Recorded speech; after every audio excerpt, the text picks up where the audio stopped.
kelebihan jasa orang lain. B yang kedua, bijak menyikapi kesalahan dan kekurangan orang lain. Termasuk suami istri, termasuk tetangga dengan tetangga, jamaah dengan jamaah, karyawan dengan karyawan, teman dengan teman. Itu tetap kuncinya di sini. Kita harus bijak menyikapi kekurangan dan kesalahan orang lain. Coba saya tanya ibu-ibu dulu biar ada komunikasi ini. Ibu, mau dijawab kalau saya tanya? Bu, halo? Ada ini? Assalamualaikum, Bu. Ya.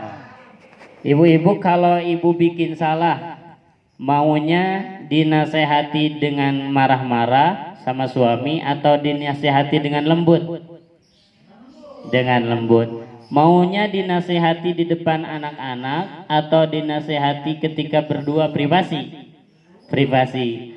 Maunya suami ibu memaafkan sebelum ibu minta maaf atau setelah minta maaf?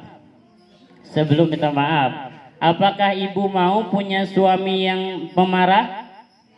Apakah ibu mau punya suami yang cerewet? Apakah mau punya suami yang comel, Bu? Enggak mau. Apakah ibu mau punya suami yang gampang banget marah? Sama, Bu, kita juga para suami gitu ya. Kita juga sama. Kalau kita salah, para suami itu jangan melotot-melotot, jangan sampaikan sekali saja, kita sudah mendengar gitu ya. Kalau misalkan suami punya salah, maafkan sebelum suami minta maaf. Jadi jangan ibu aja yang mau seperti itu, kita juga para suami menginginkannya gitu ya. Nah, pengalaman semua, karena saya juga sama nih Pak, pengalaman. Tenang Pak, kita bukan takut istri tapi kita tegas ya. Saya ingat cerita Kang Ibing. Waktu itu Kang Ibing bilang ada 100 laki-laki dikumpulkan di lapangan besar. 100 laki-laki itu kumpul semua di lapang. Lalu diumumkan di speaker, silahkan laki-laki yang takut sama istrinya pindah ke sebelah kanan. Pindahlah 99 orang, sisa 1 orang kan. Laki-laki tidak pindah. Wah hebat kata yang 99, dia nggak takut sama istrinya. Terus ditanya, kamu kenapa nggak pindah? Saya disuruh sama istri Pak. Akhirnya kamu juga pindah, kamu juga sama. Akhirnya semuanya pindah ke sebelah kanan. Nah itu bukan beda ya, takut sama berwibawa. Jadi seorang suami itu adalah pemimpin yang harus berwibawa, yang harus didengar nasihatnya, perkataannya, dan harus memberikan contoh yang baik untuk keluarganya, untuk istri dan anaknya. Kita mah apalagi yang udah berkeluarga 10, 15, 20 tahun ke atas, harus saling memahami agar kita itu harmonis. Memahami dengan istri kita, memahami dengan orang lain, tetangga kita, maka akan terjalin hubungan yang bagus gitu ya, antara suami dan istri, antara tetangga dan tetangga. Dan saya pernah membaca sebuah penelitian ini untuk suaminya supaya lebih tahu, supaya menambah pengetahuan agar lebih harmonis tentunya dalam berumah tangga. Saya pernah membaca sebuah penelitian bahwa otaknya perempuan itu 30% lebih tebal dari otaknya laki-laki. Makanya perempuan itu spesial, bisa melakukan 2-3 pekerjaan dalam satu waktu. Betul nggak Bu? Kalau laki-laki nggak bisa gitu. Sambil masak, bisa sambil ngepel, bisa sambil ngurus budak, ngawapan budak, ngasih makan anak-anak, ngepel, masak, ngawapan anak-anak, itu dalam satu waktu 3 pekerjaan. Suami mana bisa seperti itu? Akhirnya salah eta tina katel langsung dikasih ke makanan anak. Nah itu salah panasnya. Nah kalau laki-laki tidak bisa. Kalau laki-laki lagi baca koran, kalau sekarang udah nggak terlalu musim, mungkin bacanya di handphone ya. Kalau laki-laki lagi baca berita, lagi fokus, itu tidak bisa melakukan hal-hal yang lain. Fokusnya itu ke hal yang kedua, yang ketiga berkurang. Akhirnya terjadi kekisruhan dalam rumah tangga. Ceritanya itu kalau tidak saling memahami. Atau mamah teh nggak boleh kalau manggil ayah teh popolotot, kata si bapak. Atau bapak ge jangan kalau dipanggil teh jangan hare-hare wae, cenah cek si ibu nanti. Padahal kisahnya seperti ini, Bu. Jadi waktu si bapak baca berita, lagi fokus, si ibu itu manggil dengan lirih, dengan pelan, "Pak." Gak kedengaran sama si bapaknya kan. Yang kedua diulang lagi, "Pak." Gak kedengaran. Yang ketiga bari bolotot, si ibunya tadi ditarikan suaranya, "Pak." Nah, bari bolotot. Baru si bapaknya itu nengok. Kunaon si ibu ieu popolotot, padahal itu teh panggilan yang ketiga. Jadi panggilan yang ketiga udah satu, dua gak kedengaran sama si bapaknya. Nah, si ibu harus maklum, harus tahu bahwa suami itu tidak bisa fokus kedua ketiga, gitu ya. Kalau ada terjadi kasus kedepannya, kita harus memaklumi suami kita. Karena istri itu lebih cepat, lebih elegan, karena 30% lebih tebal otaknya dibanding otak-otak laki-laki, bukan otak-otak makanan ya. Nah, yang kedua, laki-laki itu hanya bicara dengan otak kanan saja. Jadi kita itu laki-laki, Pak, hanya bicara dengan otak kanan saja. Sementara perempuan itu berbicara dengan otak kanan dan kiri. Jadi kanan dan kirinya sama-sama dipakai untuk berpikir, berkata, gitu ya. Makanya jangan heran kalau suami-suami ibu jawabnya singkat, gitu ya. Ditanya di WA, "Pak, ini gimana? Anak-anak harus bayar sekolah. Ini persediaan beras kita sedikit lagi. Ini harus dibayar, itu harus dibayar. Mobil kita butuh yang baru dan lain sebagainya." Jawabannya apa dari suami? Oke. Ya, cukup segitu biasanya. Ditanya lagi pas pulang ke rumah, "Pak, kumaha iya, kumaha itu, kumaha iya?" Jawabannya iya. Nah, jangan heran kalau suami itu jawabnya singkat. Menurut penelitian tersebut bahwa laki-laki itu satu hari yang standar berbicaranya itu 7.000 kata. Ini satu hari yang standar. Jadi tetap bergaul dia. Standar itu 7.000 kata sehari. Yang jarang berbicara, yang carang takol kalau kata orang Sunda, ini jarang berbicara, satu harinya 5.000 kata. Sedangkan laki-laki yang banyak bicara itu 9.000 kata per hari.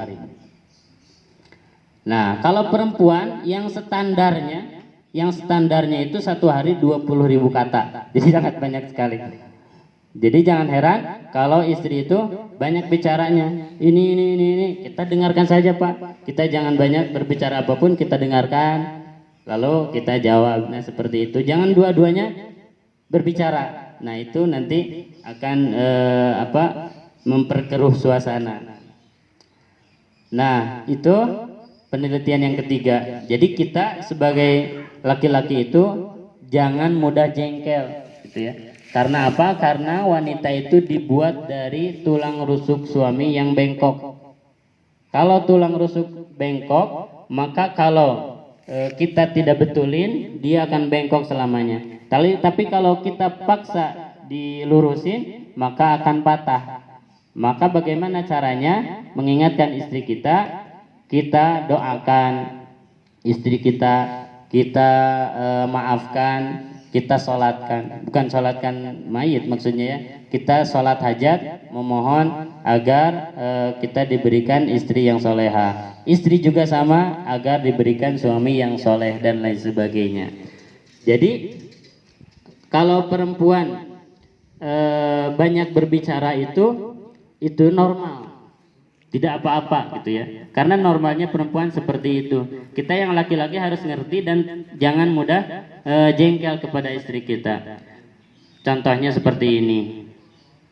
Ada undangan, kita mau kondangan. "Pak," kata istrinya teh, "ini mama bagusnya pakai baju apa ya?" "Sok, itu terserah mama. Kan mama tahu mana yang bagus." Ari si papa jawab, itu kan mama teh nanya. "Ya udah," kata si papa nanti, "ya udah mah, mama pakai baju merah aja." "Jangan merah tuh Pak, kan biru juga bagus." Kunaon atuh nanya katanya. "Kan biru juga bagus atuh Pak." "Ya udah tuh, mama mau pakai baju yang mana?"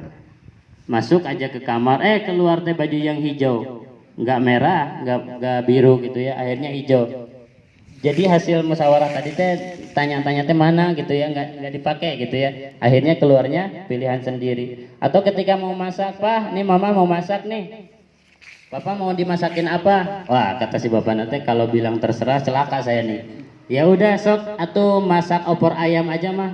Atuh papa kan ayah nanti hayam teh keur awis Pak 40.000 sakilo tong hayam atuh Pak nu sanes tuh kan udah dijawab opor ayam, si bapaknya mau opor ayam, disuruh yang lain. Ya udah tuh mah yang murah-murah saja. Gimana kalau hari ini mama masak karedok aja? Jangan karedok Pak, kan bapak teh lagi sakit perut katanya, mau bapak bolak-balik ke WC lagi kayak kemarin. Ya udah tuh mah biar simple. Tos beli ke warung, belanja ke warteg, meser rencang sangu, beli lauk pauk untuk makan hari ini.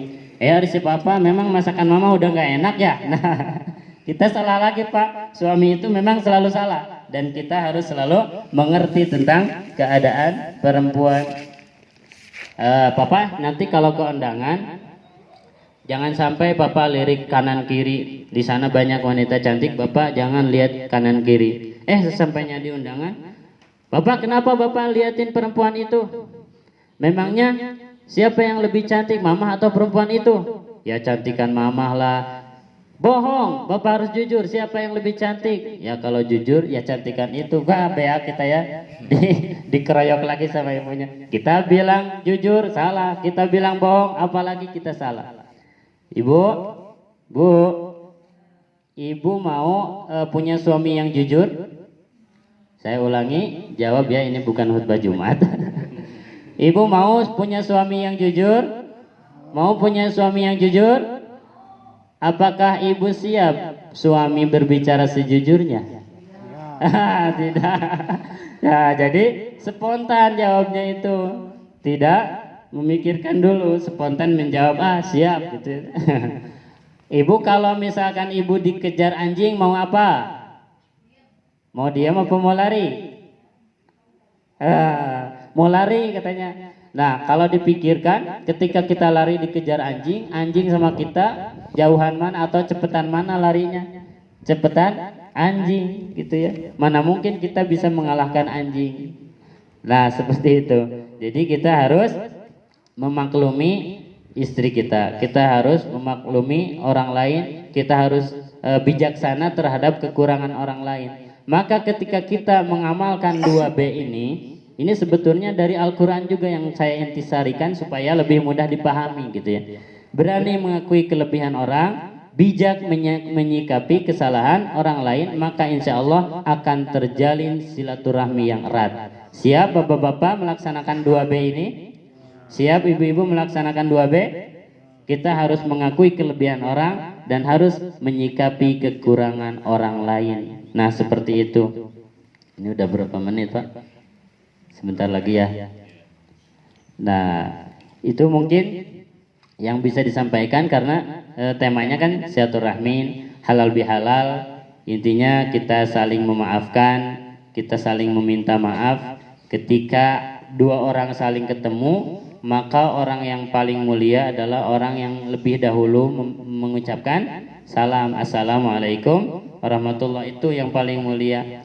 Ketika orang bertemu, yang paling mulia mengucapkan salam, dan orang yang meminta maaf lebih mulia, walaupun yang lebih berat adalah memaafkan gitu ya. Yang lebih berat itu memaafkan, tetapi orang yang memaafkan itu sangatlah mulia.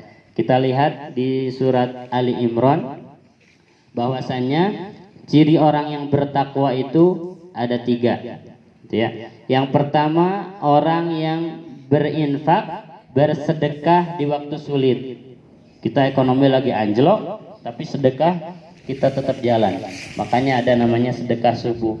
Ibu bikin kenceleng di rumah, simpen kencelengnya, ibu isi tiap hari. Nanti setelah 1 bulan, ibu kasihin ke yatim, ibu kasihin ke fakir, ibu kasih ke masjid, ke madrasah dan lain sebagainya. Gitu ya. Kalau ibu bingung mana nih madrasah, mana nih pesantren yang cocok dan jujur, nanti hubungi saja Pak Agus ya. Pak Agus sudah ngobrol sama saya. Nah, kalau bingung seperti itu. Yang kedua, ciri orang yang bertakwa itu menahan amarah. Jadi tidak meluap-luap amarah itu serta-merta dikeluarkan. Marah-marah, apalagi marahnya bukan karena hak Allah yang diambil, tetapi karena hal-hal yang sepele gitu ya. Usahakan yang kedua, ciri yang bertakwa, orang yang bertakwa itu selalu menahan amarah. Dan yang ketiga yang paling berat, ini ketiganya berat Pak, Bu. Yang ketiga ciri orang yang bertakwa itu adalah wal afina anin nas. Orang-orang yang senantiasa memaafkan kesalahan manusia. Yang pertama berat, infak sedekah di waktu sulit. Yang kedua menahan amarah walaupun kita dalam keadaan benar. Yang ketiga kita harus memaafkan kesalahan orang-orang. Sok ku abdi mah dimaafkan ngan moal dihilapkeun. Nah eta mah berarti teu maafkeun Pak. Anggar pami paku tos ditojoskeun kana pohon, bekasna aya walaupun pakuna dicabut. Sudah dalilnya seperti itu. Padahal memaafkan itu membersihkan diri kita dari balas dendam, dari dengki. Karena kalau hati kita dengki, kita itu susah keluar dari rumah, Bu. Pas mau keluar, aya si eta ima saeutik cenah. Hayo we dicepukeun unggal poe. Kalau kita ketemu di jalan gang, ada orang yang kita dengki nih, si eta balik deui, akhirnya kena solokan, naik kena jendela, kan ngerusak diri sendiri. Dengki itu adalah SMS, susah melihat orang lain senang, senang melihat orang lain susah. Jadi kalau kita melihat orang lain senang, ya kita harus ikut senang. Kalau melihat orang lain susah, kita juga ikut susah. Al mu'minu kal jasadil wahid. Seorang mukmin dengan mukmin yang lain itu seperti bagian satu tubuh. Kalau misalkan tangan terluka maka mata menangis. Kalau tetangga kita terkena musibah maka kita ikut bersedih. Kalau bisa bantu kita bantu tetangga kita. Kalau bisa kita bantunya dengan doa, kita doakan tiap malam tetangga kita. Dan doa-doa itu akan kembali kepada bapak-bapak sendiri yang mendoakan. Karena ketika kita berpikir positif, ketika melihat kekurangan orang lain, maka kita pun menjalani kehidupan sehari-hari akan penuh dengan kepositifan. Barakallahu li wa lakum, mudah-mudahan Allah memberkahi kita semua, Allah memanjangkan umur kita semua, Allah memberikan kesehatan kepada kita semua, dan kita istiqomah dalam menjalankan ibadah kepada Allah, sholatnya, ibadah saum sunnahnya, ibadah pergi ke masjidnya, ibadah bekerjanya, sehariannya. Mudah-mudahan Allah berkahkan sehingga kita istiqomah hingga husnul khotimah. Rabbana atina fid dunya hasanah wa fil akhirati hasanah